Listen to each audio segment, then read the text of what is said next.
Basola ubuqophololo ku-IEC kunyamalala ama-result ku-website yabo kanti futhi kuba ney'nkinga le eMidrand lapho khona bebala khona. Nginibingelele nginamkelele channel eMaswidi Mina Production.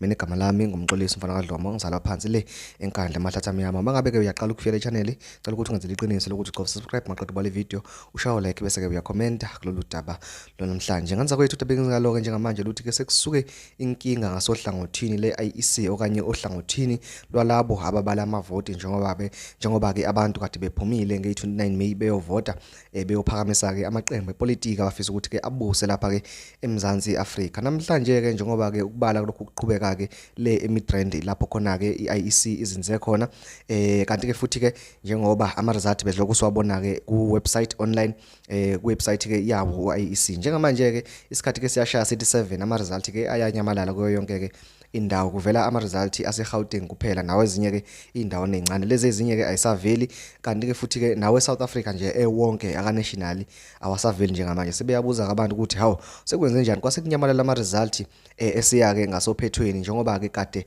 sekubalwe u51% wazo zonke indawo, kusho ukuthi ke bese kusele uhalf wendawo ongakabalwa, uhalf usubaliwe. Useyachaza ku-IEC ukuthi cha inkinga ke ingakhona le ngakubona khona ubukhexekhexe obukhona, bayazama ukubulungisa, baxolisa kakhulu kodwa futhi bathi ukubala kusahamba kahle. Abantu abaningi ke sebesole ngathi ke sekukhona ke ubuqophololo okanye ke isandla semfene esingenile njengoba ke lesehlo senzeke ngesikhathi esibi, abantu bonke ezweni bethe njo kuma result njengoba ke competition i-tight kangaka. Sibona u-ANC lapha ku number 1 ukuthi ke uyahluleka ukushaya 50%, kanti ke nangu no DA naye u10 ne ezithendeni zakhe ke, nangu nomkhonto wesizwe u10 ne ezithendeni ke ka DA njengoba umkhonto wesizwe izolo okanye isithenje silala izolo ebusuku ubuseke usumshayela u-EFF wadlula ngaphezulu wasuba ke unumber 3. Kanti ke futhi ke igebe kubonakala ngathi ke lizoba khulu phakathi ke kwakhe umkhonto wesizwe kanye ke no-EFF osemva kwakhe njengoba umkhonto wesizwe usukwazile ukuthi ke ushaye u10% wamavoti, kanti ke futhi kananga le KwaZulu Natal uzihambela yedwa njengoba ke enamavoti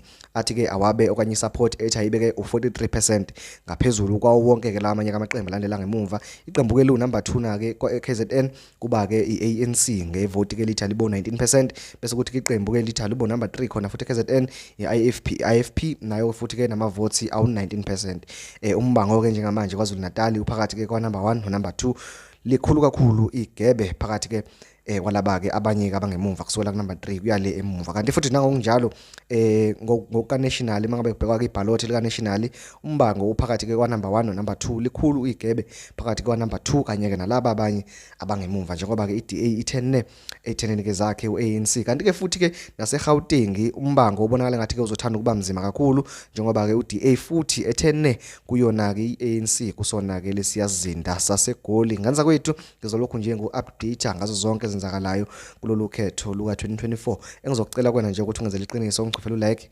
ucomment bese ke uyasubscribe kule channel. Ngiyabonga.